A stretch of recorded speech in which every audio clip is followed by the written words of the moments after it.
This week, it's all about the bait, from shrimp pilchards and mullet inshore, ribbonfish and threadfin, and so much more offshore. Matching the hatch is key to hooking up, and our captains have the where, the when, and what to throw. So let's get started on the Florida Insider Fishing Report, which starts now.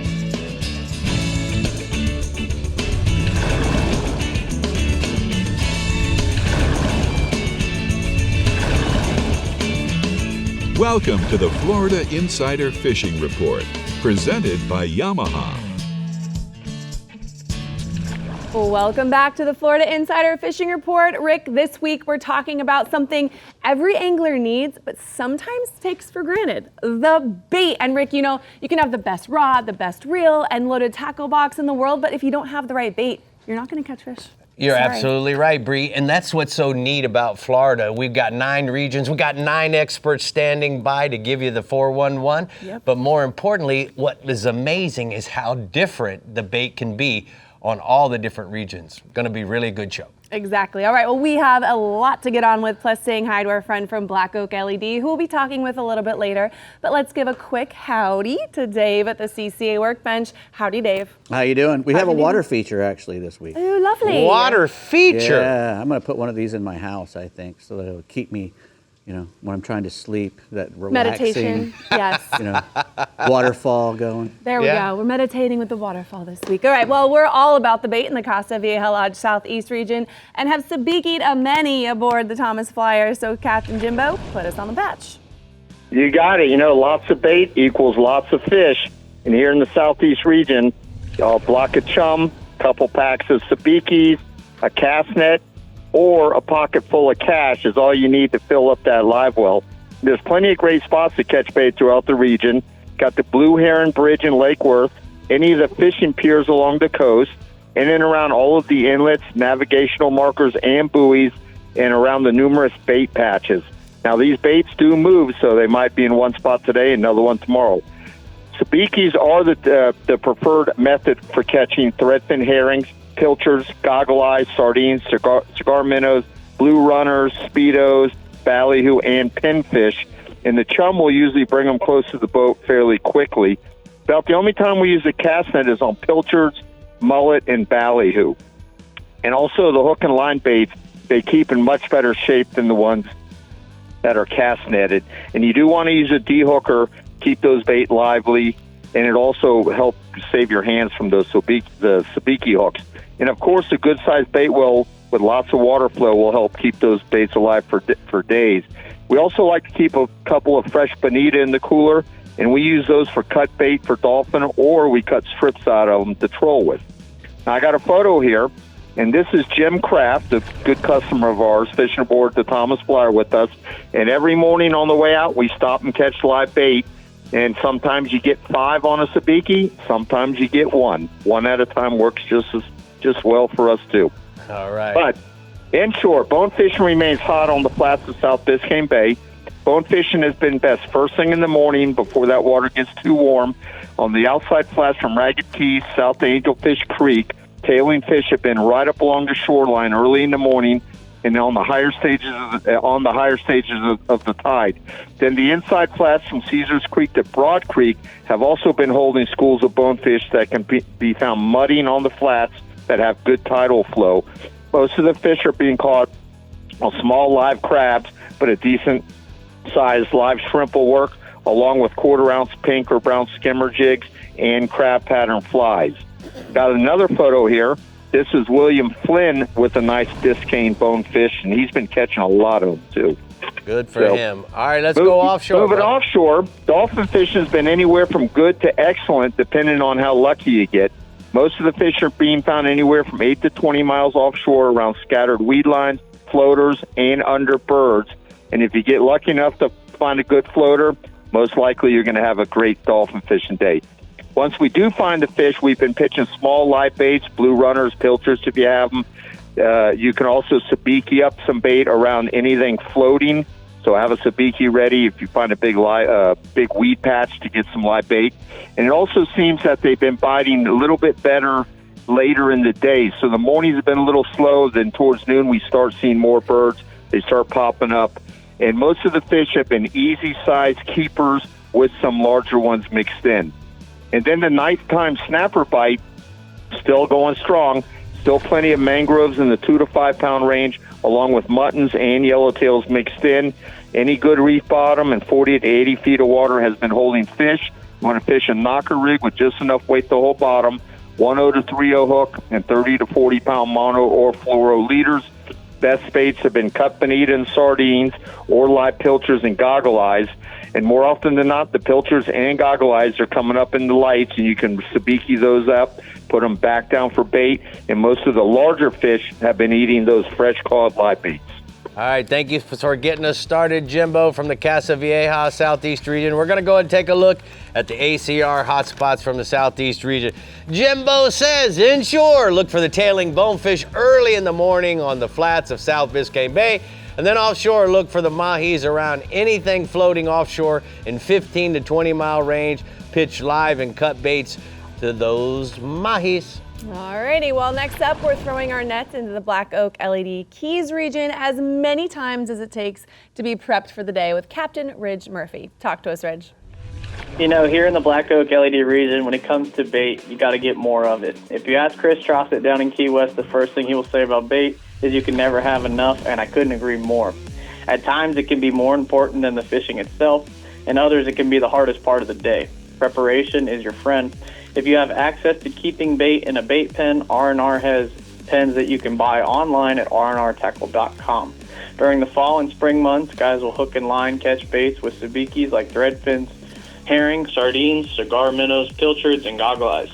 They take very good care of these baits and do what we like to call is seasoning them. This is where you keep bait for weeks and months at a time, feeding them daily and making them very hardy and strong. A good, healthy bait results in great fishing and can make the difference come tournament time. Now for a regular day trip, a 12-foot cast net and a chum bag and the occasional hoop net and an anchor will be your friend. Anchor up current of the rocks and that are holding ballyhoos and cigar minnows and be patient. 2 rods at a time with 12-pound mono, a small float, and a small worm hook with a piece of shrimp for ballyhoos, and sabikis with a 1 ounce or 2 ounce lead for the cigar minnows.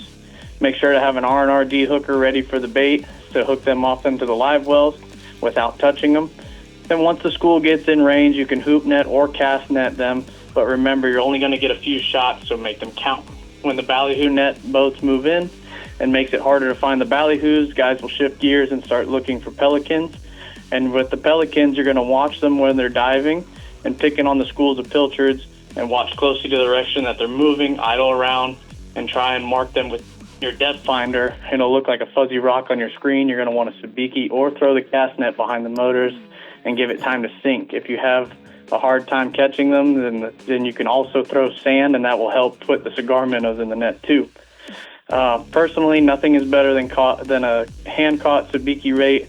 If you have time or even an extra afternoon, you can always go and catch them with the sabiki. And I have a photo of my buddy Jake Turk with a real nice sardine that he caught while we were prepping for a tournament.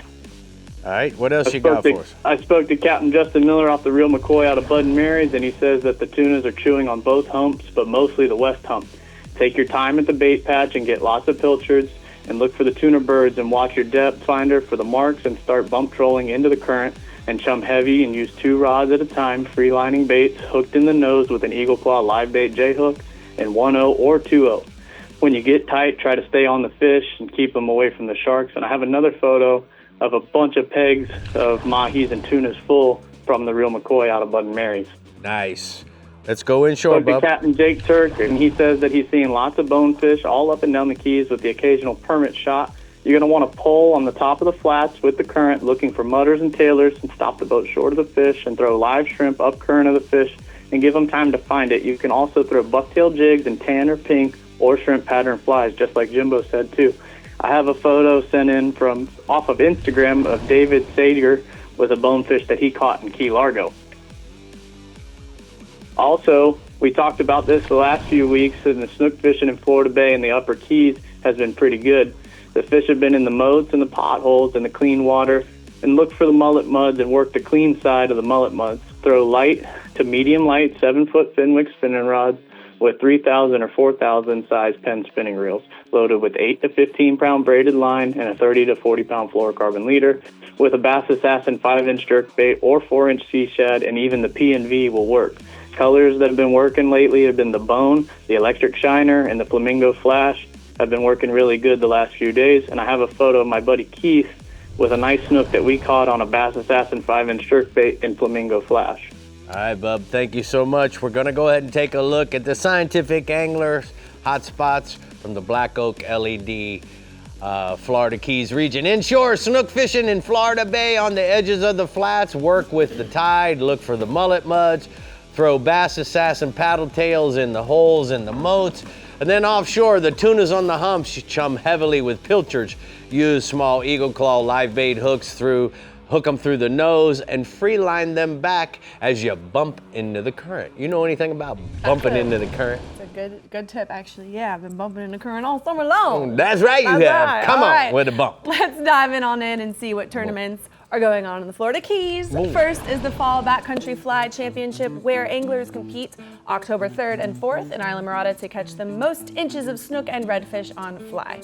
Then ladies gather in Islamorada October 17th and learn fishing skills October 18th during the Ladies Let's Go Fishing University, followed by the Fishing Fever Tournament on October 20th. Next, the 12th annual Catch and Release Sugarloaf Showdown, with angling teams targeting bonefish, permit, and barracuda in the lower Keys, sold out in record time after registration opened 2 weeks ago. Tournament organizers say if you didn't make the cut, join the waitlist now, since historically a few teams have to bow out. And finally, anglers compete for prizes and trophies in the annual Chica Lodge All-American Backcountry Tournament, November 13th through the 15th, targeting snook, redfish, bonefish, tarpon, and permit. This tournament hosts 2 U.S. military veterans to compete alongside other anglers each year. For more information on Keys Tournament, go to flakeys.com. I can't believe we're already talking about November or October and November. It's kind of freaking me out a little bit. Is it? Yeah, it's okay. Is this All how right. you look when you're freaked out? So freaked out. Wow. Yep. Coming up, Dave Ferrell is back and is all about the bait for Rick. I'm all freaked out. Freaking out, man. Christmas is coming. It's almost Christmas. Oh my gosh, how'd you know that's what it was? I know exactly what it was. Oh my lord. Because I'm always waiting for Christmas. All right, well, we're just waterfalling over here, aren't we? Your water features and all. Yep. Okay, and then we're chasing the Central East region for all the bait balls we can find with Captain Jim Ross. Stay hooked and stay calm. The Florida Insider Fishing Report is brought to you by Yamaha. Reliability starts here. Fenwick. Feel everything. ACR. Less search, more rescue. Scientific Anglers. Failure is not an option. Penn. Let the battle begin. Berkeley Pro Spec Chrome. And Daiquiri Deck. Food, drinks, friends. Well, we're here at the CCA workbench, and I'm with my master Yeah, okay. bait man. I knew it had to come in. So We're guess talking what? about Let's live go ahead and baits, get in it. By the way, Yeah. there's really no way to beat a live bait, in any fishing situation. With live bait, you don't have to fool a fish with a piece of artificial. You're feeding him something that he eats all the time.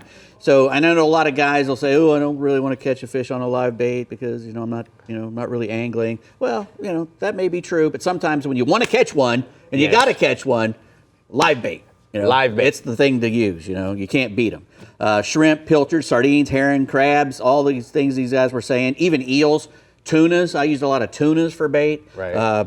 So all these baits have the time and the place. Keeping these baits alive, cold water holds more oxygen than hot water. So if you can keep your water cooler, however you can do that, if you're using a bait cooler instead of a bait bucket, or if you want to get a little water bottle and freeze it.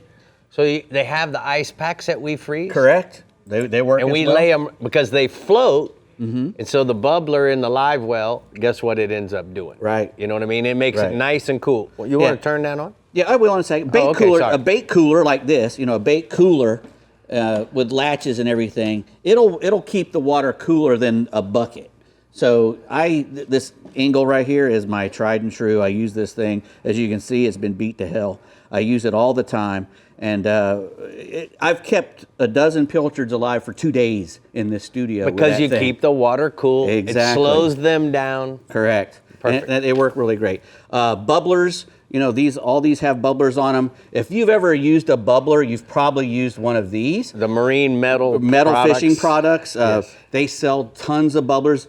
The one down there in that cooler. If you have a bucket, you can hang this on a bucket. But they even make them like this one down here. I'll turn it on. You can put this in a cooler. It'll go on the bottom of a cooler, and you can just turn that sucker on, and it turns into a fountain. And you can adjust it, you know, really hard. Oh, I like that now. I like being able to adjust that. Yeah, you can make it really push hard or push just a little bit. And if you put that in the bottom of a cooler, you're golden. And you can put it in any size cooler just about, as long as, and if you want to, you can cut that pipe, I guess. Now remember this one thing, guys, I gotta add this, Dave, is when you go from in the water out into the hot air, and then you're circulating on the top, you're gonna have a tendency to warm up your water. Because the hot air it's different than when you have a stone on the bottom that's bubbling from the bottom. So keep that in mind, guys. Don't mess with the salinity of your live well by putting ice in there and thinking it's gonna work. As soon as the ice melts, you got big trouble. Right.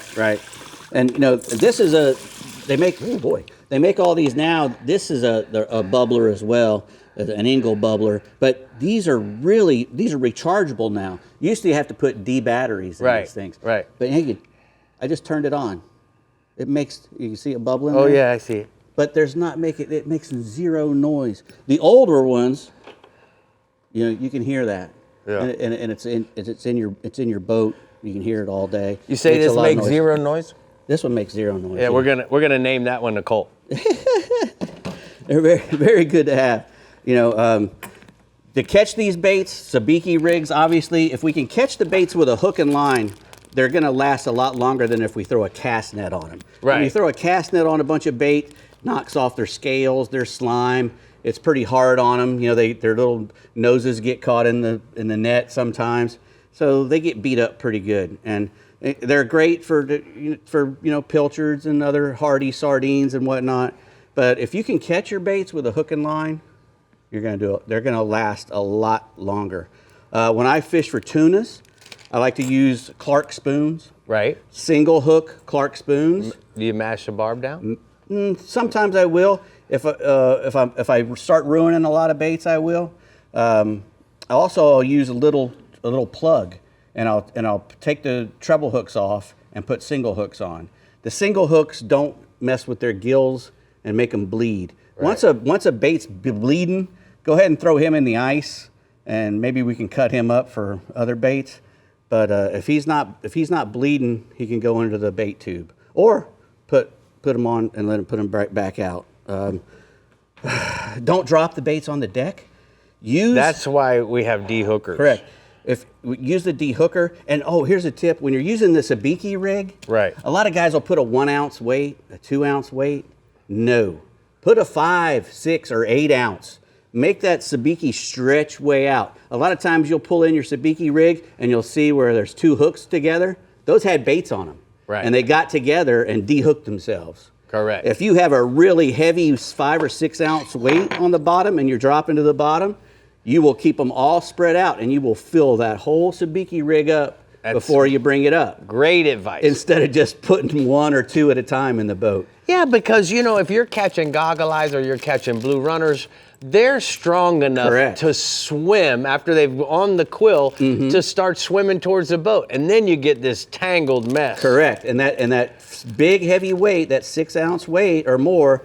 Sometimes Ray uses heavy one, and Ray Rocher makes these sabikis, and these are the best there are. I think the R&Rs. They're really good. Eagle Claw makes them too. They're really not that nice, but I really like the R&Rs as well. So. Great job. Well, I'm sorry. Very And well there's prepared nothing this like evening. that feeling of a full stringer of sabiki bait. That's right. Oh, you're like, It I is. did it. I did it. All right. Got them all. Glad Got to it know what flips or switch, baby. All these years. One of the things. Okay, we're finding any way to match the hatch in the Central East region, especially with the particular tastes of the resident species. So, hello, Captain Ross. Why don't you enlighten us on the bait front? Well, like Dave was saying, sabikis work really good, but we have a lot of menhaden, and menhaden generally do not eat sabikis. And so we have to have a cast net. But I tell you what, bait is key to getting on top of some of those species like snook, tarpon, and redfish. And if you don't have what they're looking for, then you're most likely they're just going to ignore whatever you're throwing at them. Now, we do have mullet, menhaden, pilchards, threadfin herring, pinfish, mahara. These are all great baits, even croakers. But, the bait that you catch at a cast net, like Dave was saying, it does not last as long. So all of the other species that you can catch on a sabiki, catch. Mullet and menhaden pogies, you cannot catch on a sabiki rig. So we're throwing cast nets. And here on the Space Coast, Tim Wade builds the best cast net around. So if you're looking for a good net, check it out. All the commercial guys, all the top charter captains, you ask them what they're throwing, 9 times out of 10, they're going to have a Tim Wade net on their bait. A bait net on their boat. The thing about the Tim Wade nets is they lay out flat when you throw them. If you're have a gooseneck or a top hat in the upper portion of your net, it's like where the horn is, you're losing efficiency because it's bunching the top of the net up and it's not fully opening and laying flat. So as an example, you may have an 8-foot net and it's supposed to lay out to 16 feet, but it only opens to 12 or 14 because of that gooseneck or top hat in the top of it. And that's just an improperly sewn net. And a lot of the cheap nets out there are made that way. So I recommend if you're going to spend the money on a cast net, get a good custom net. And Tim makes one of the best. Now, talking about, I'm going to stay offshore because those are the types of baits that we use offshore, those ones that we just mentioned. And right now, the Hurricane Erin is going by and it's churning up the ocean. But anglers are going to have to make some big runs to get out to clean water. But here's what you're going to notice when you get there. There's going to be some floating debris. There's going to be trees, boards, other types of flotsam out there. You're also going to find a good clean edge, probably somewhere around that 330, 350 foot mark. It's going to be dirty until you get to the edge of the stream, and it's probably going to be pushed out a little farther than normal. You may find it in as close as 220. It all remains to be seen. But what you want to do is pull dark colored lures on a Penn International 50 wide. And, this is a run and gun type fishing. If you can run and gun from one place to the next, you can definitely catch more fish that way. Or if you get on a feature like a good rip or a good color change and pull some kind of a high speed bait around, and then you come across a floater, that's even better. But those dark colored baits, either swimming plugs or just regular skirted baits, are excellent for wahoo. And you never know, it could be some dolphin there as well. Got a wahoo picture here from Captain Sonny Richards down at AA Charters out of Sebastian. And that's exactly what he did. Pulled some high-speed lures and got him a high-speed fish. Yes, Yeah, he did. Nice. Tell me Now, what's happening inshore. Swinging inshore, the snook bite has been a little, the water got dirty, and so it's kind of made things a little tougher in this region. But I tell you, there's still lots of them there. Right now, if you're throwing lures, if you're a lure guy, this is your time because we've got mullet in the surf. You've got 5 to 8 inch long, bait fish. You get a 5 to 8 inch long lure, a lip diving plug, or a flare hawk, like an R&R flare hawk, or a big silver spoon, and you throw it out there and it imitates one of those bait fish, like a mullet or a croaker or a menhaden, you are going to get hit by these snook. Look for good bait concentrations, and if you can find them, you will definitely find those line sighters. Here's a beach snook that we got the other day, doing exactly that, running from bait pod to bait pod up the beach and then stopping and casting into those bait pods. Those fish are out there in force right now, so hopefully you guys and gals can get on them. And then the last species right now is tarpon, and the tarpon have returned to the beaches after they disappeared about a month ago. And they've been really good. Most of the fish are, we're getting 6 to sometimes 2 dozen bites in a day. It just depends on, how thick a tarpon pod that you get on. Most of our fish right now are 30 to 60 pounds. And it's a super easy rig. All you need is some 80-pound or 60-pound leader, a 7/0 size circle hook, and a live menhaden or live mullet that you get in your cast net, or a thread fin or a pilchard that you get on your sabiki rig, and you can get hooked up to a Silver King right now.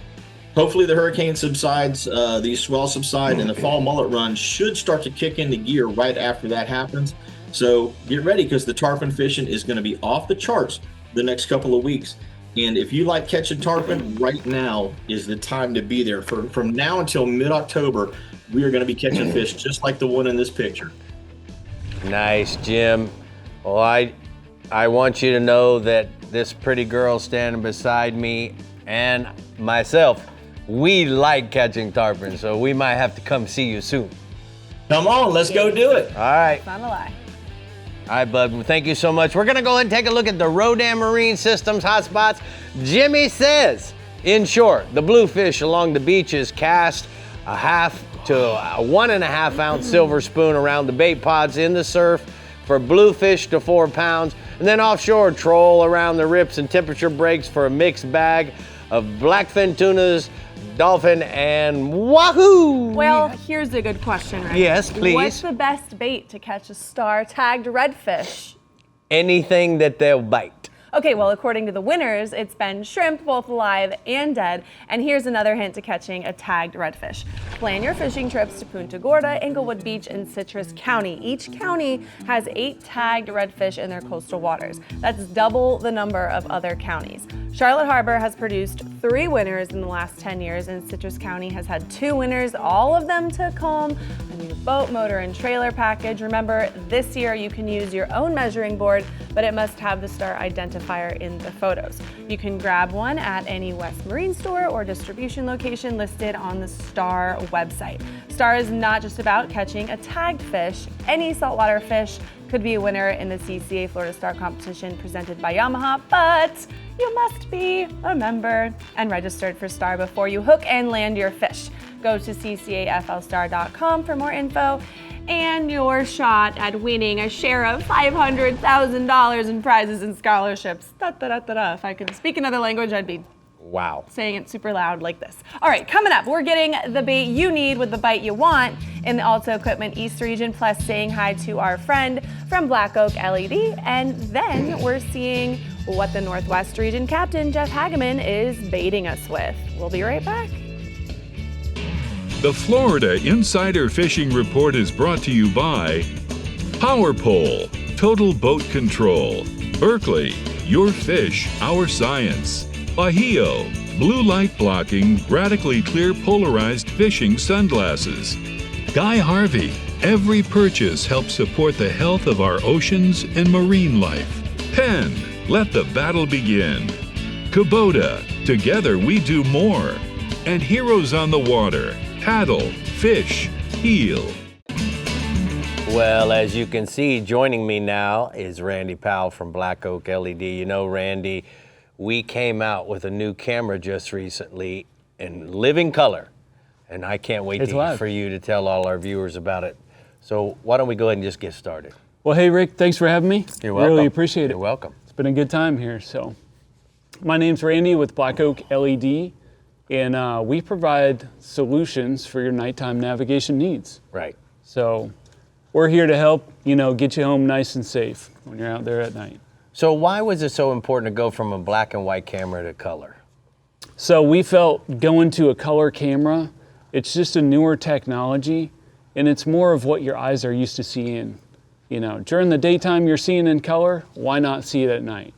The other thing that I've seen is my depth perception now is a whole lot better because it's in color versus black and white. A lot of times, are you looking at the shadow of the shoreline or the actual shoreline, So, yeah. But Black Oak LED doesn't just necessarily make night vision cameras, we make light bars. Why don't we talk a little bit about light bars? Absolutely. So we've got the full night vision camera setups and everything, but we've also got your light bars to get you home safe.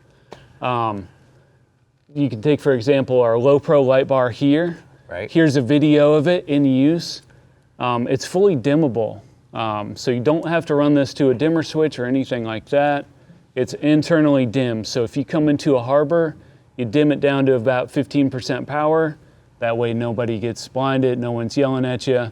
Or you tune it up and you can run, on on plane and be safe. So. All right, but you know what? Let's take it even another step. You guys certainly have done a great job. What about spotlights? Do we have something of that nature? Absolutely, and we might have used something like this today. Yeah. This will work on basically everything from a kayak to, even up to a larger boat and everything. This will clamp right onto, say, your Rodan trolling motor, right over there. So, what I like about it is that we can also clamp it to our airboat. We can put it on our side-by-side. We can put, as you said, your kayak. It has a lot of uses. Tell me how it plugs in. Is it a cigarette lighter? So this will have a 20-foot socket harness cord that comes with it. And basically it's going to plug right in. It's got a switch right on it. You can toggle it on and off, right at your helm there. So it makes it nice and easy. Where do we go, Randy, to find out more information about Black Oak LED? Well, you can go to blackoakled.com, go to contact us, call the number. You're probably going to talk to me, and I'll make it nice and easy. They can place your order, and if they do it by noontime, they'll have it by the next day. If you're in Florida and you place it by noon, we'll try and get it out that day for you. You'll get it the next day. You can't ask any better than that. Wow, the Good customer job, bud. service. Look at that. All right, in the Alto Equipment East region, there are 2 reasons to catch your own bait. 1 is you can sleep late, and 2 is it's free. And this captain, hello Captain, Mike Holiday, can throw some big old pancakes. Hi, Mike. Hey, Brie, that's the truth. I'm a huge fan of the free bait system. That's why there's always 3 cast nets on my boat. I carry a 3/16, a 1/4, and a 3/8 inch mesh. I throw Calusa nets, but you can, any good custom net. We use different mesh sizes for different baits, and that's why you want to have different mesh sizes. Inshore, you can target pinfish, sand perch, pilchards, threadfins, mullet, menhaden, or croakers. You can also set out pinfish traps, or you can use small pieces of squid on like a number 6 Aberdeen hook and catch them one at a time. Out front, the R&R tackle sabiki rig will get you everything from sardines, pilchards, to goggle eyes, blue runners, depending on the size of the rig. It's a good idea to keep several sizes of sabiki in the boat. Like a size 7 or 8 is the standard for the bigger herring species, but sometimes the bait will run small, so you might want a number 5 or a number 6 sabiki. Some of the consistent bait locations in my area include the Lake Worth and Juneau Piers, the Church Rubble, the Shark Barge, the Sand Pile, and the number 14 to number 12 and the number 10 buoys. And I got a photo. And this is why I carry different cast nets. If you have the wrong net and you throw on the wrong bait, that's what you're going to get. Christmas in August. And then the second bait, second net, right bait. That's the difference. That's why you carry different mesh sizes. So moving on, we're starting to see the first hint of the fall mullet run at night, particularly around the bridges in the Indian River, in Vero Beach, in Fort Pierce, and in Stewart. You can get on the up current shadow line and throw large topwater plugs, or like a black shad or fried chicken colored saltwater assassin Artemis shad. If you're throwing topwater, don't do the walk the dog, just reel it slow. So it just kind of slides along. That's what they're looking for. You'll get the occasional tarpon doing it as well. And at the same time, the beach bite had been really good. Expect that to pick up, when the swell dies down from this storm. A gray goes 4-inch sea shad's pretty much money there. And then in the inlets, live croakers, redfins, or sand perch. Average snook 8 to 20 pounds. And Captain Cody Rubner, he had the West Coast girls out chasing snook in the St. Lucie Inlet in this photo, and they got a real nice fish on a live croaker. Great photo. Good job, man. What else you got for us, Mike? But, we're starting to see a lot of the bullet bonita and the juvenile blackfin tuna. We see that in the Alta Equipment East region in August and September. And that's heating up the wahoo bite in the region in 400, really like 200 to 400 feet of water. Places like Lost Tree Village, the Juneau Pier, and the Ocalina Bank off Fort Pierce. A lot of the fish are in that 20 to 40 pound range, but there's also some jumbos out there in the mix. So, make sure you're fishing with 50 size reels or bigger, something with a lot of line, because you don't want to hook a really big fish and lose it. The key to catching wahoo is to target them. You do that by getting your baits down below the surface with either wire line, a downrigger, a planer, or a trolling weight.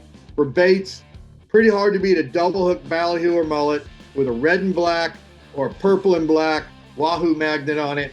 You can also pull small feathers and catch one of those little bonitas or tunas, and then put them back out on a number 8 wire stinger rig.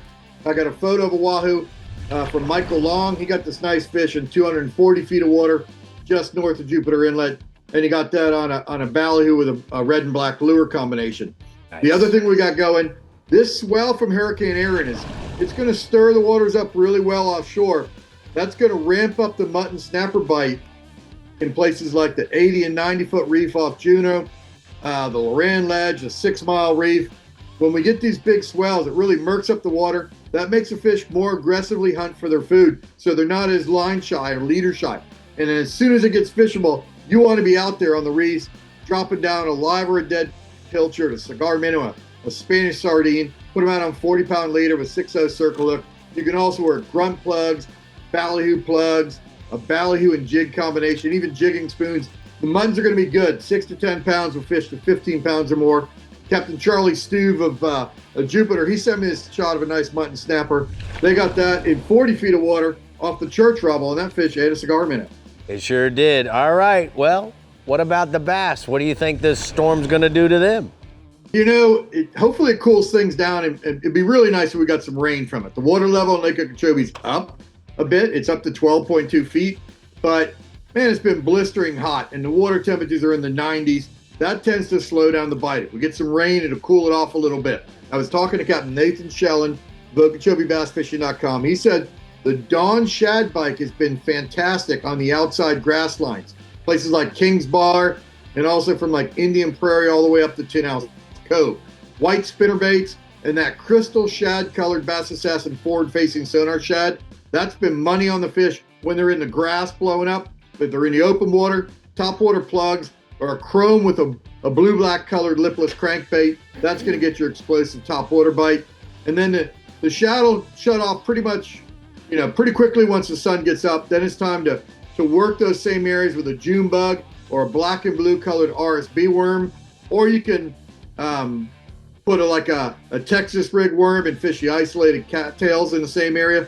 There's also been some nice fish in the mouth of the Kissimmee River eating Carolina rig tap-out worm, bounced along the edges, along the drop-offs. Right now it's a 20 to 30 fish morning on Okeechobee. Average bass 1 to 4 pounds. So, Okeechobee's fishing good, man. All right, Mike, thank you so much. You did a great job. I know I owe you a phone call. I'll call you on the way home, bub. And we got to take a look at the TH Marine hotspots from the East region. Mike says inshore, sea trout on the flats in front of the Little Mud Creek. Small topwater plugs and pilchard color shad. And then offshore, sailfish, dolphin, blackfin tunas in 130 to 170 feet of water. East of St. Lucie Inlet, slow troll live threadfins, or maybe the sardino. He's talking about hurricanes. Aaron's out there. There's 2 more storms kind of brewing, almost going to take that same path. So what he's talking about, stirring up the water and the bait and the fish biting and getting aggressive. There's more to come for that, guys. It's hurricane season. Oh, boy. Hopefully it stays, way east. All right, well, it's time to break out those cast nets in the Northwest region this weekend if you want to hang with the popular kids. Hey, Hag, how's it going? Good. Catching bait is a necessity on in my region. One of the most important parts of starting your day, having the right bait to target the species you're after. As far as bait goes, there's several species of bait fish in my region that are very popular in bait. Shrimp, pinfish, pigfish, scaled sardines, threadfin herring, Spanish sardines, mullet are some of the most common. These baits all have their own challenges before you start your day when it comes to fishing. Some of them can be bought in the stores. Some of them have to be caught on your own. Throwing a cast net is very popular in my area. As Mike was saying, anywhere from 8 to 12 footers. 3/8 and quarters are the most popular mesh sizes in our area. A little practice in the backyard doesn't hurt and can get you going catching bait pretty easily. There's also seminars to learn how to do that.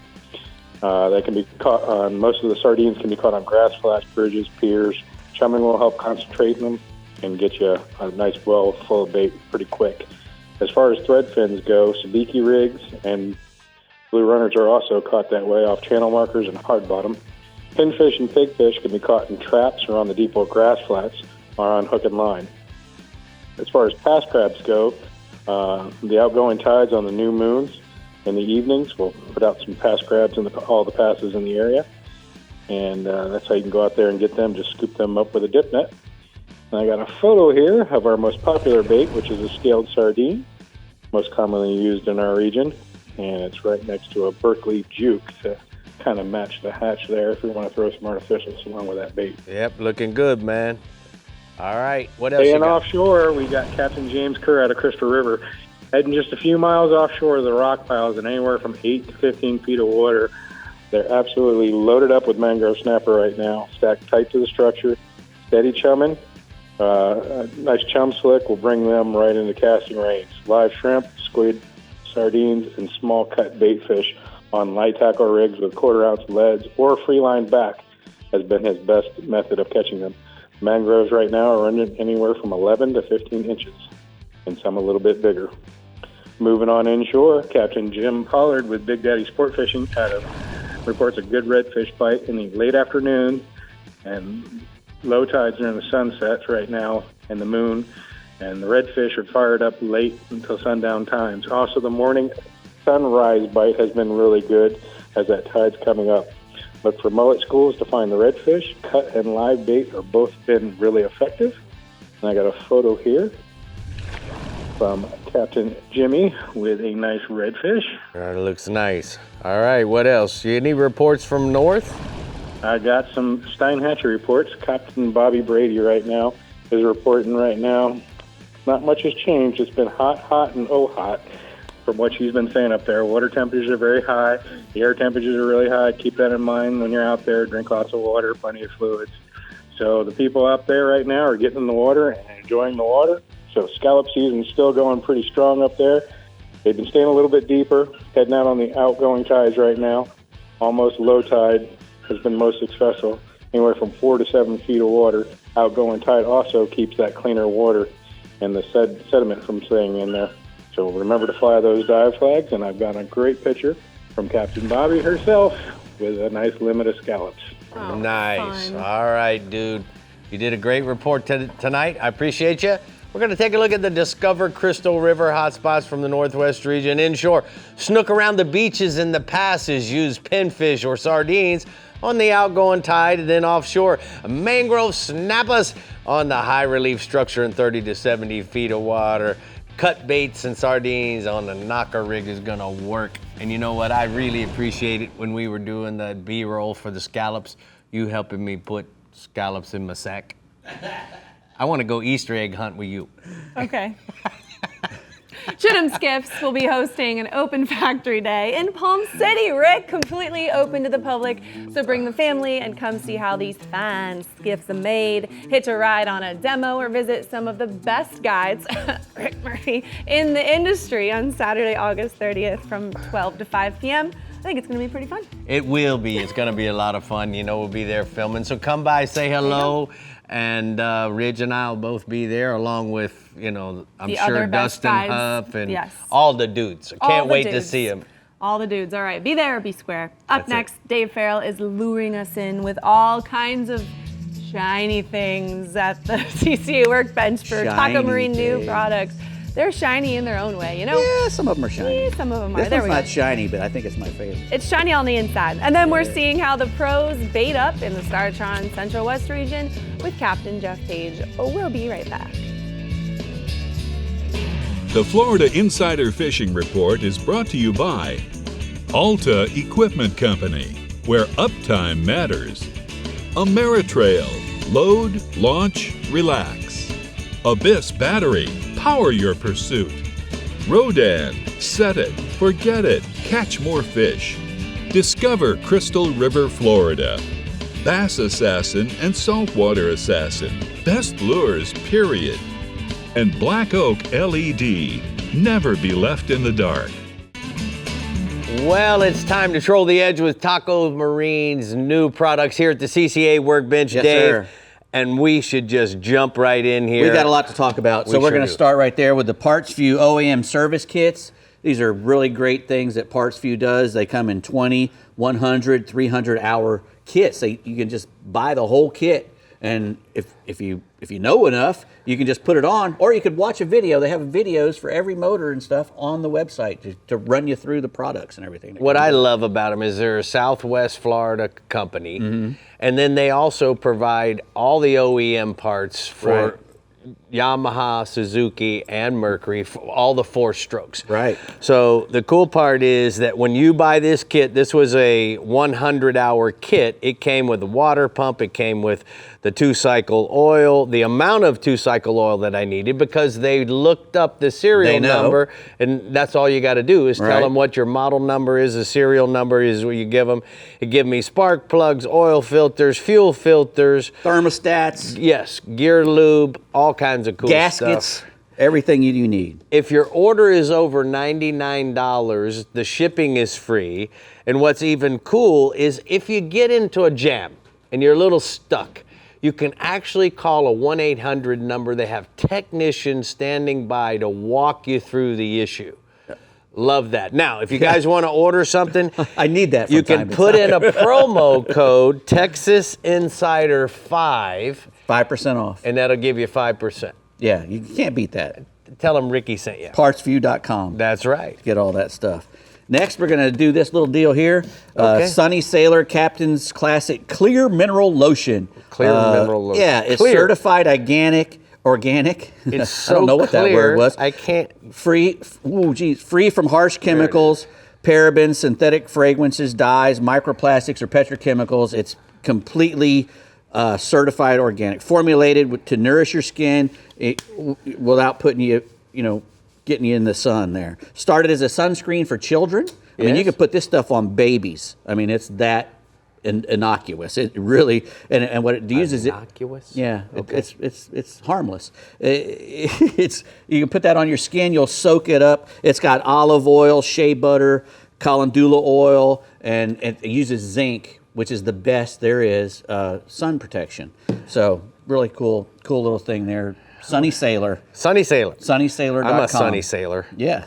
Okay. Probably could have used some of that this morning. I could have used that for your years. whole life. Yeah, for the last 10 decades. It does. It really feels good when you put it on. No, it does. It's not slimy. I love it. Right. It just absorbs right in.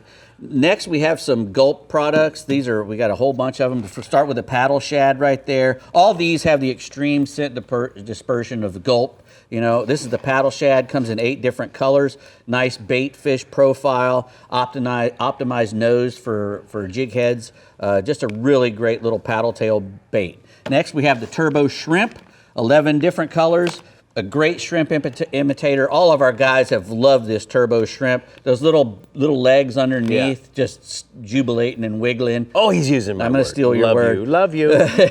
Irresistible legs, And next we have the saltwater peeler crabs and the sand fleas. These are just like a regular little crustacean. These come in really cool colors. And the saltwater eel.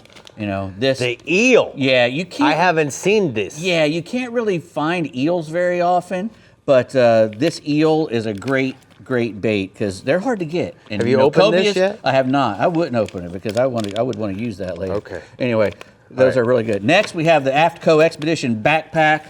Tackles the demands of serious fishing with uncompromising functionality. It has 30-liter capacity, fully padded back, and the back panels.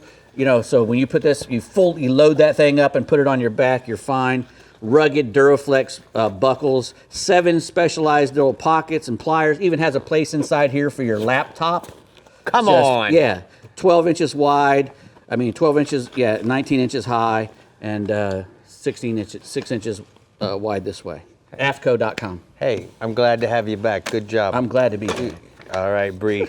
Now that we're I'm back. glad Dave's back too. All right, summer is the perfect time for some Yamaha Repower finance offers. From now until September 30th, 2025, purchase a new eligible Yamaha outboard to get rates as low as 6.99% for 72 months when financed through Yamaha. For purchases made on the Yamaha credit card, get intro rates as low as 2.99% for 36 months, then 15.99% to 23.99% APR thereafter. Visit YamahaOutboards.com for more complete details. Please. Well, I've been on a few bait runs, as I'm sure you have as well, with our Startron Central West Region Captain, Jeff Page, and hands down, lively bait does matter. Isn't that right, Jeff?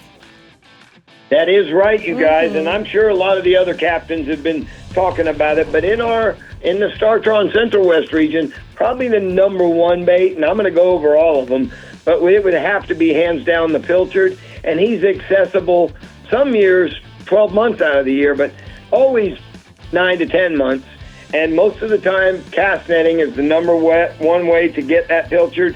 He can be out in the Gulf, along with some of the other fin fish that are really popular in our region and that are used a lot. That would be the Spanish sardine, the threadfin, the pinfish, one of Rick's favorites, the grunt, and the silver mullet. All of them can be cast netted, and the grunt and pinfish, as you know, Rick, can be caught in a trap. So there's two ways to catch them. Cast net, as far as cast net size, 1/4 inch and 3/8 will get you most of your inshore fishing baits and a lot of your offshore fishing baits. Now, when it comes to catching mullet, you're going to want to bump your cast net size up to at least 3/4 of an inch. And for your big black mullet, a 2-inch net is recommended, so that net will sink quicker around those mullet because, believe it or not, they're pretty fast. Now, a lot of times you can go out your inlets out of all of our, go out and into the Gulf from the bays, from Big Pass, New Pass, Longboat Pass, Anna Maria, and you can stop at the range markers, the first one out. There's usually a mile out, and you can sabiki around those, and you'll catch grunts, pinfish, sometimes pilchards, sometimes threadfins. So that's another tactic.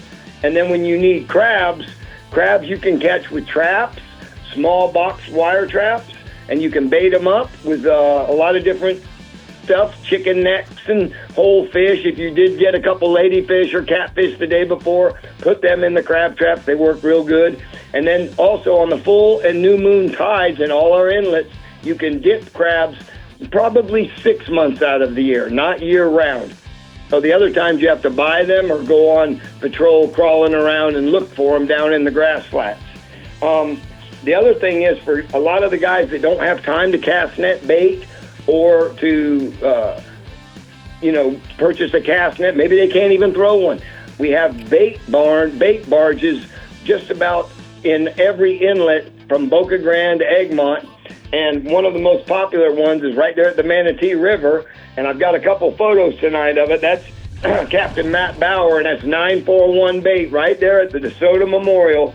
And that pen is full of pilchards. He'll sit there on a Saturday morning and empty that pen, Rick. Wow, that's crazy. All right, let's go inshore, bub. Keep rolling. All right. Speckled trout has been probably the bread and butter for not just me, but for a lot of the other fishing guys that stay inshore, because there's a lot of trout out in that deeper grass, and there hasn't been any red tide or any bad water to speak of. Not even a lot of tannic rainwater, which I wish we would get a little more of. But there's lots of action going on in that 6 to 8 foot grass, and it's just everywhere. You can be down in Lemon Bay and find it. You can be in Boca Grande and find it. You can be up in Sarasota Bay and South Tampa Bay and find it. It's just same edges that you fish in the winter, but out, and you find that broken bottom with that grass on it, and you're going to be able to catch nice trout. And there's even been some mixed in gag grouper, few Spanish, not a lot, some mangrove snappers, and then your variety of, catfish, ladyfish, sail cats, etc. And probably the number one way to catch them, Rick, is that turbo shrimp, about 3 feet under a popping cork. I like it in white. It's easy for them to see, and it's easy for me to see when I'm working it. And that turbo shrimp on an 1/8 ounce or even a 1/16 ounce jig head, so it has a slow sink rate and spirals down. Throw it out, pop, let it sit. If it's choppy, let it sit a little longer because it's still moving when you do that. I've got a nice trout photo tonight. Happy trout fishermen. Hi, rolling offshore, red grouper. Paige, you only got 30 seconds. Give me red grouper only, please. Okay, red grouper remains consistent with gags about to open, but the red grouper bite has really been good. Swiss cheese bottom areas and smaller areas of hard bottom have been number one, 90 to 150 feet. The double trouble charter boat out of Cortez has been really limited out, no problem. And that's my photo tonight of the red grouper from Double Trouble, Cortez, Florida. All right, thank you so much, Bub. We're going to go ahead and take a look at the daiquiri deck hotspots from the Central West region. Captain Page says, inshore, still a lot of tarpon along the beaches during the day. Live pinfish or threadfins under a cork is the best bait. Also, around Long Boat Pass, as well as New Pass. I can't see. Night with live freeline ladyfish The new or bridges, pinfish. that's right. And then offshore, a lot of nice size grouper holding in 110 to 150 feet of water. Depth mark between Venice, north to Anna Maria. Guess what? They're holding on the Swiss cheese bottom. I got you, Rick. I got you. Don't worry. All right, make sure you save the date, September 27th, for the Red Trout Go Live Tournament, a special event benefiting the treatment and recovery of our very own StarTron Central West Captain, Jeff Page. Join anglers and compete for the largest redfish, up to 9 pounds, and the single heaviest trout, all for a great cause and a legendary captain. Scan that QR code on your screen for more info to get registered. Yeah. It's going to be a good day. All right. All right, coming right up, we're seeing what the bait offerings the Panhandle region has for our weekend excursions. And then the Northeast region, Captain Tommy Derringer has plenty of rod bending tips for us. We'll be right back. The Florida Insider Fishing Report is brought to you by StarTron. Start, run, and store with StarTron. Berkeley, your fish, our science. CCA Florida, conserving Florida's fisheries since 1985. Frontrunner Boatworks, performance-built offshore fishing boats made in the USA. The Florida Keys and Key West, come as you are. Murphy's Law Sport Fishing. Book your trip today at murphyslawsportfishing.com. And Strike Zone Fishing. Welcome back. We're going on a bait hunt in the Panhandle region using our cast nets, traps, and a little hook and line action. So let's hear from Captain Pat Deneen with more details. What's up, Pat? Hey, Brie, everything's good up here. I tell you what, in the Panhandle, if you're going to go out in the Gulf, you're going to be catching your bait with hook and line mostly. It's going to be hardtails, herrings, cigar minnows, redfins. Sometimes we're going to get goggle eyes and mosquitoes.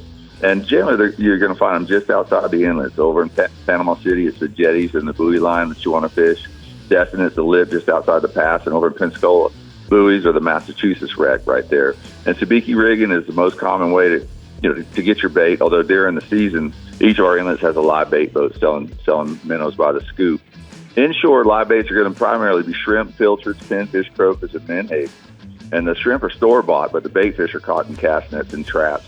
Menhaden you're going to usually find them further up in the bay where you have some freshwater inflow, like back up in the bayous. The croakers are caught in the bayous, usually up near the mouths of them. And then pilchards are going to be on the grass and the sand flats.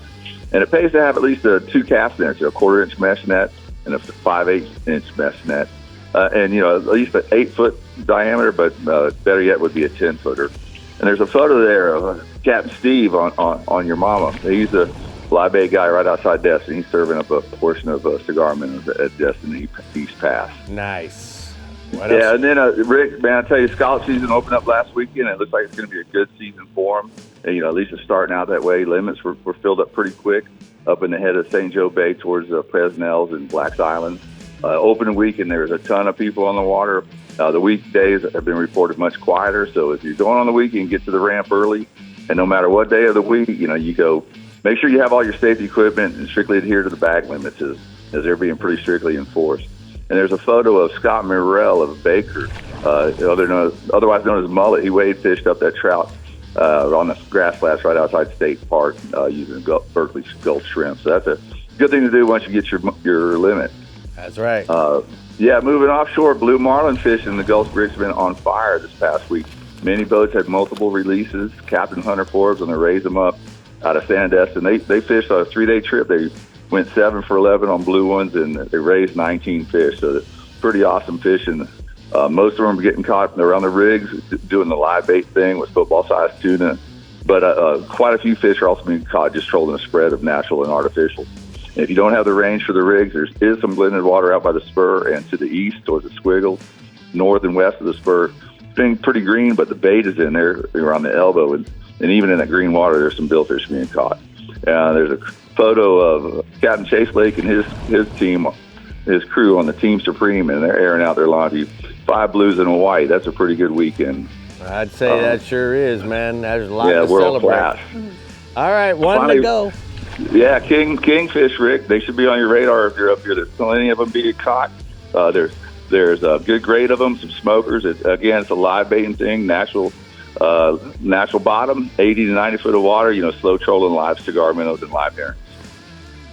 All right, Pat, thank you so much. We're going to go ahead and take a look at the Heroes on the Water hotspots from the Panhandle region. He says inshore, St. Joe Bay at first light for trout and redfish on the flats, followed by snorkeling for scallops, and then offshore, troll a ballyhoo and a teaser spread in the nipple, the elbow, and the spur triangle for a billfish, and validate a shot at a grand slam.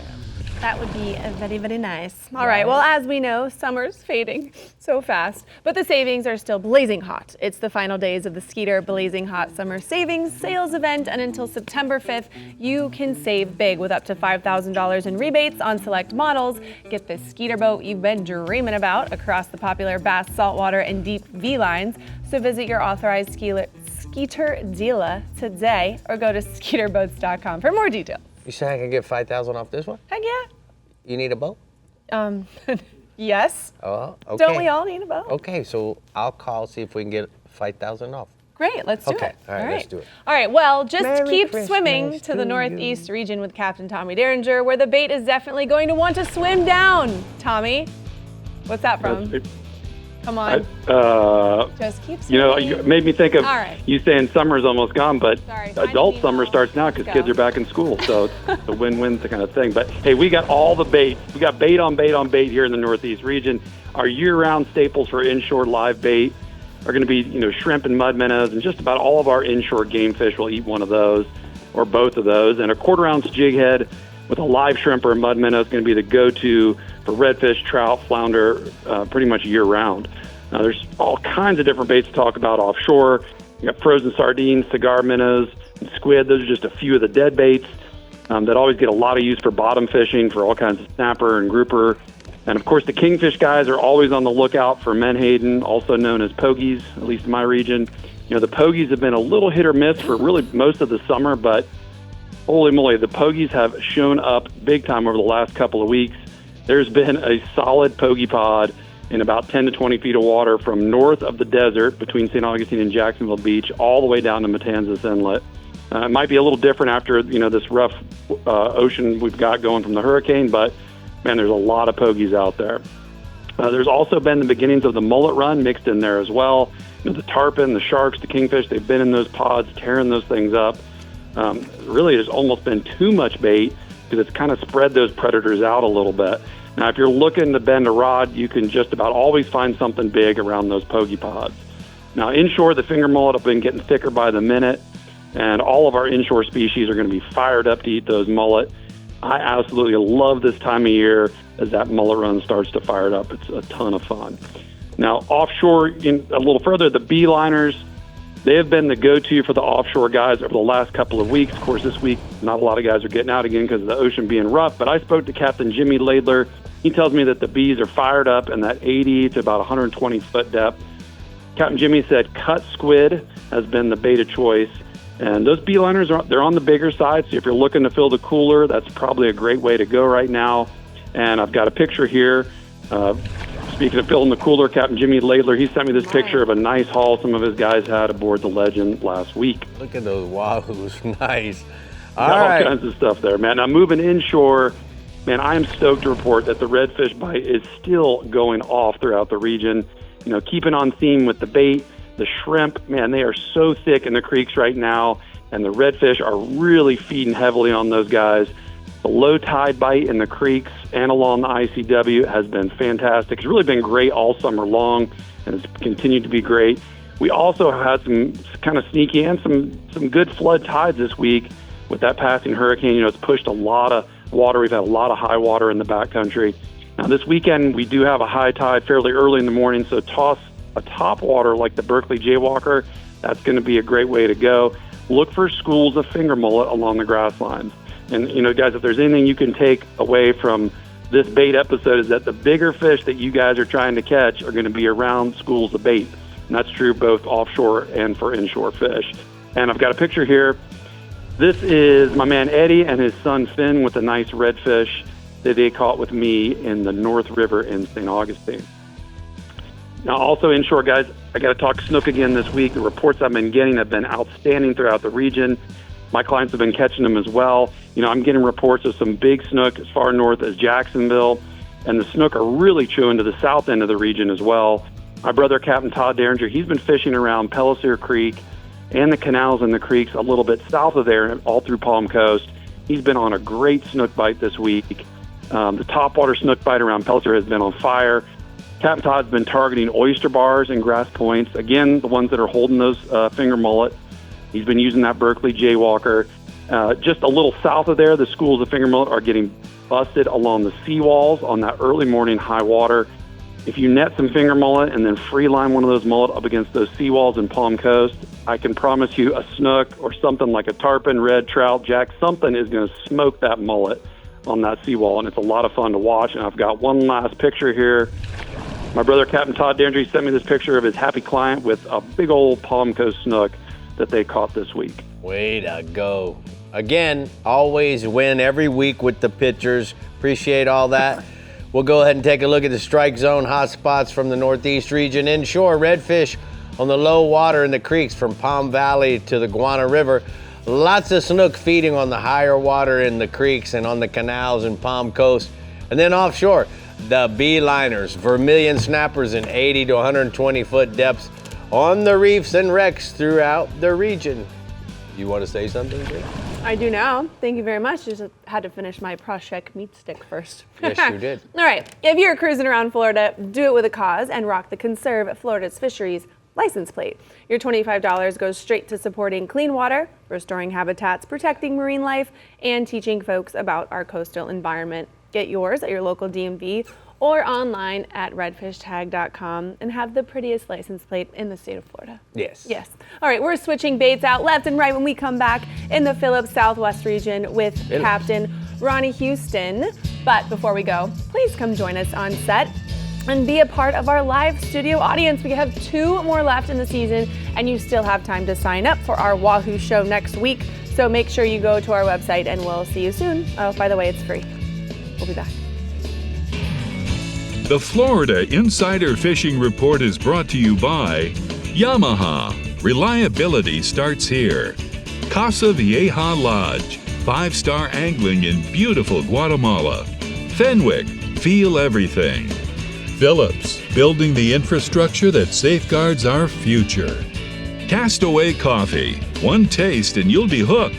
Sportsman's Adventures with Captain Rick Murphy, fishing for adventure. Berkeley Pro Spec Chrome.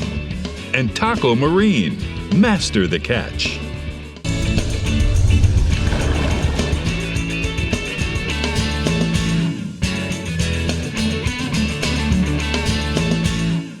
Today's Powerpole tip, I'm going to let you in on a little secret that you can do with the Powerpole Vision. You can download Google Maps, and guess what? You now have the ability to go back in time. Let's take a look at this reservoir right here. If I go back in time on a Google satellite map to 2010, 2011, they drained this entire reservoir, and I am now fishing and navigating every point, every drop-off, every roadbed out here as if I were driving on a map. This is almost cheating, because when the lake is full like it is now, I can't see that structure, but being able to navigate from 10 years ago is unbelievable. So the fact that you can do this on Google Maps and go to your reservoir and look through the history of maps and find it, if it was ever drained or before they flooded it, and fish it live in today's time, is game changing. That's today's Powerpole tip. It's just not there anymore. If I want to go back in time, first thing I'd do is all the people that moved here in the last 10 years, they need to go. They need to get out. So we can have our traffic pattern back. Well, I don't think that's the Powerpole tip yet, but maybe one day, Rick. Nope. If AI is like super successful, I guess. We'll figure it out for you, hopefully. I hope you get it figured out soon. We'll try. All right, Captain Ronnie Houston in the Phillips Southwest region has plenty of options and solutions for all of your bait needs. So let's see what he's suggesting for this weekend's catch. Close us out, Ronnie. Well, in the Phillips Southwest region, we want to keep it simple, and we don't want to complicate things. But when it comes for bait, most species fished offshore, cut baits like squid, herring, and sardines will get the job done. And then your live baits on the offshore side, simple pinfish, grunts, pilchards, live herrings, and shrimp will also work. Bucktails will catch most bottom feeders also. Those are going to be your groupers, your snappers, your amberjacks. When it comes to the mackerels, you want to be using live pilchards, or you can use artificial spoons, silver spoons. You can use plugs. You can also use live herring. But, when it comes to the permits now, number one bait right now, and it's been for a long time, is going to be your live crabs. And when we come over to the inshore, things change from about Estero Bay to Boca Grande. You got more abundance of grass flats. It's a lot easier to catch your live pilchards, your herrings, and your pinfish, and they can be easily chummed up and caught by simple cast net, anywhere from a 4-foot to an 8-foot cast net. Now, to the south of Estero, there's not much grass.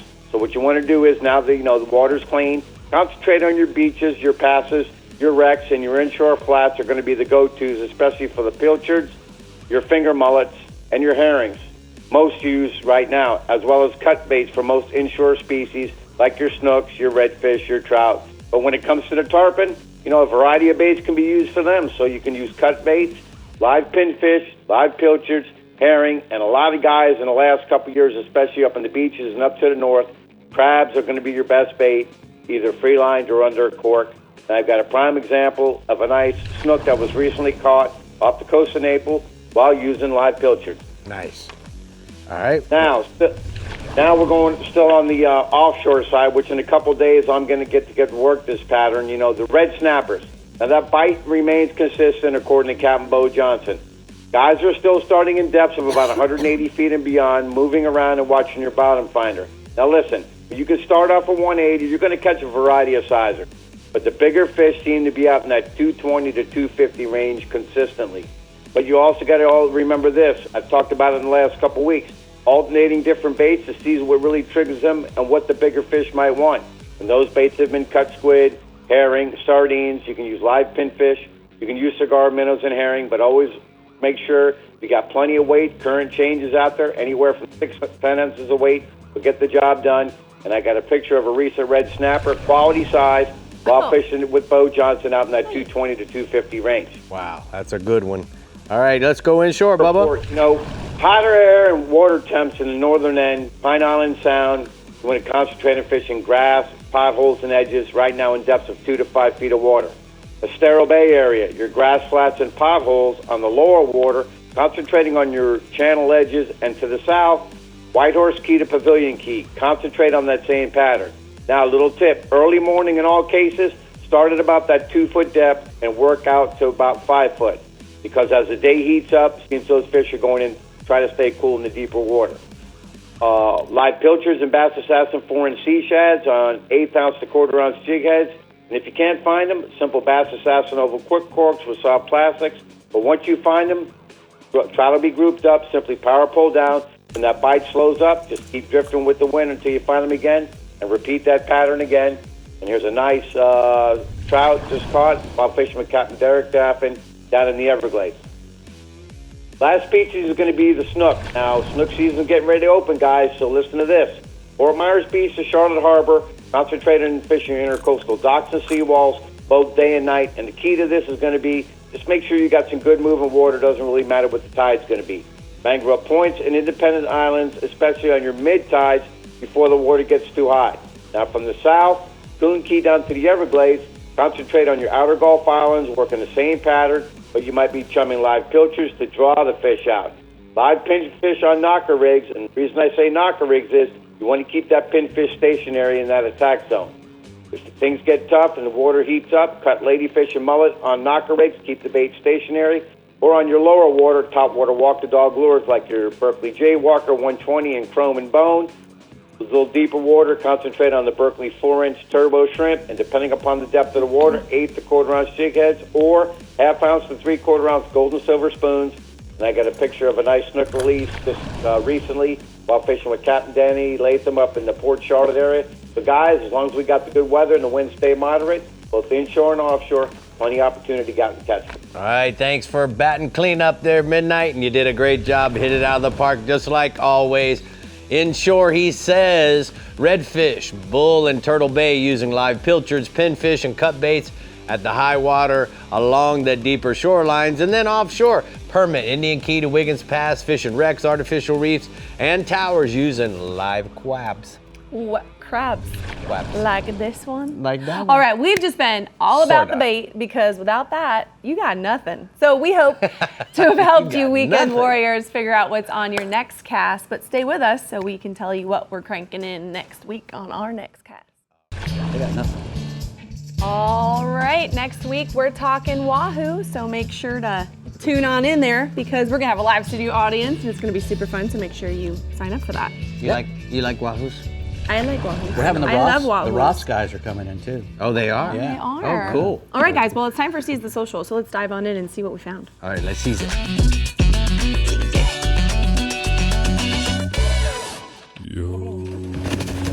Oh, no! Oh, shoot! Well. Oh, man. Well, Might have been a little bit of a reach there. I little bit feel of a like reach. We only got to see it once. you can't be prepared for that, But really. I'm disappointed. The guide go with where the gaff goeth. What? You can't let go. I don't of know the what you're gaff. talking about. You lost can't me on let it. go of the gaff. No, well, guide I don't think knows he where did. the gaff goes. I don't think he did let go. I hear it now. He did let go. He went in the water and let go. I'm out. That's what happens He when you wins. hit the water too. Buddy. He was hot. He just wanted to go You know how first many time. times I've been yanked? All You'd have right, been if you walking on saw the water to get out of that boat. A lot of times. something that you want to send in, make sure to share it with us, and we'll make sure it's featured on Seize the Social. But guys, we did I've it. never been jerked out of a boat. I think I win. In Well, okay. You've never fallen in either? You don't get jerked out on the boat by a pompano on the beach. that. Yeah, right. Well, Yeah. you can trip over some rods or some rocks or That's some it. people even. You I never got it. know. Maybe. Bye. Bye. I'm getting some props.